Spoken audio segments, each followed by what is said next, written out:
Let's rank our captains, Max. Ready for that? Yeah, let's do it.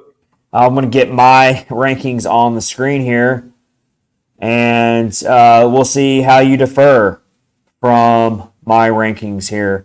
I actually had to. I scratched out my rankings a couple times because I looked at it and I didn't agree with it.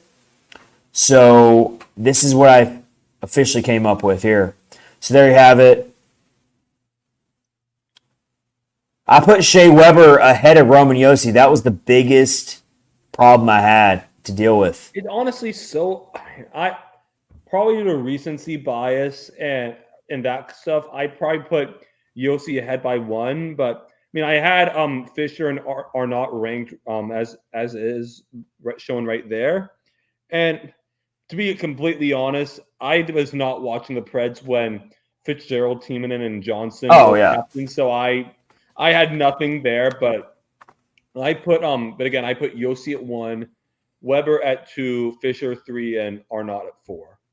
So I put Weber number 1 because I already prefaced this earlier in the episode. I feel like Shea Weber, along with Pecorine, was one of the saviors of this team to carry them through the dark years when this team was almost relocated. And there's still a little bit of remorse that he was traded for PK Subban, even though PK Subban... Yeah, that was not his choice. Even though PK Subban was a great, great player who was a big part of that Stanley Cup run, it's still so difficult to think that Shea Weber was traded that day. I mean, that was just one of the most insane trades ever. Yeah. 1-for-1 swaps. When you think of 1-for-1 NHL swaps, that was one of the biggest ones ever. I think Roman Josi still has a little bit of work to do before I'm going to put him ahead of Shea Weber. He's close. It is neck and neck. Because I don't just look at stats when I think about captains. And that's why I put Mike Fisher at number 3. He was only captain for 1 year. Yeah. But he was the captain of the Stanley Cup team. That's got to hold some serious weight. He was, wasn't he? Yeah, that is true. He was during that part, yeah. That's the only reason I put him at number 3. I originally had Mike Fisher much further back on the list. But then I thought about it. I'm like, wait a minute. He was the captain of the only time this team's ever not only made it to the Stanley Cup final, but they even made it to a conference final. So I had to put him there. That holds a lot of weight for me. And he was always a leadership type of guy out there. You just saw him out there. And he's still a big part of this franchise. I mean, obviously with Carrie Underwood and what she means to the franchise, I mean, come on.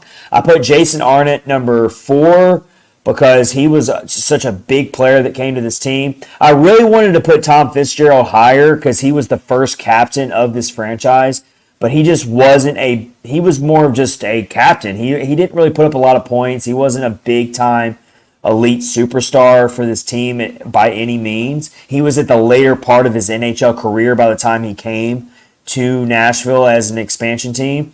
But I put him at number 5 because he was still the first captain of this team. Kimmo Timonen, it's really hard to put him back at number 6 because he was such a great defenseman for this team. He was one of the pre-Shea Weber, Kimmo Timonen was the best defenseman this team ever had. So it really goes to show you that this team has been blessed with outstanding captains. Even Greg Johnson, the late Greg Johnson, who had a really, really unfortunate and sad death. But even Greg Johnson, I hate putting him at number 7 because he was a great player for this team in the early years.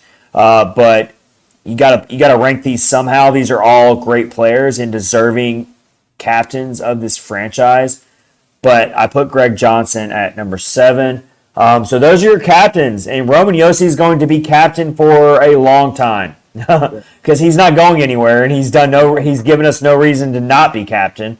And he's going to be with this franchise for a long time. So he's going to be a lot of people out there probably because there have been people who are wild, and I still see if occasionally saying that Josi should not, that he's too like passive or whatever to wear the C.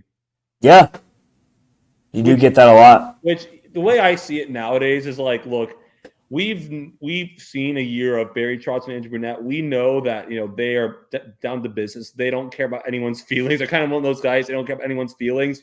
If they saw something that they didn't like about Roman Josi, they would not be afraid to strip the captaincy from him, but they have not done that at all. There's no justification left at this point for me to say that Josi should not be captain. He is a very quiet leader. He's not a heavy, vocal, crazy, like lose. Every now and then you'll see Josi lose his cool. And he's done more of that over the past few years. He has. More like intense, kind of in your face. Like I remember several years ago, I watched a game where there was a call happened. He was absolutely giving it to the officials. Like I was like, wow, I've never seen that from him at all. Yeah. But for the most part, he's a calm, cool, and collected type of captain.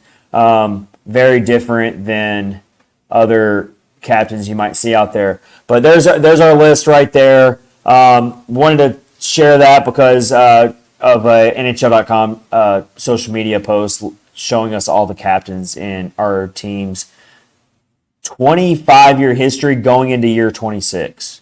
Crazy. Yeah. All right. So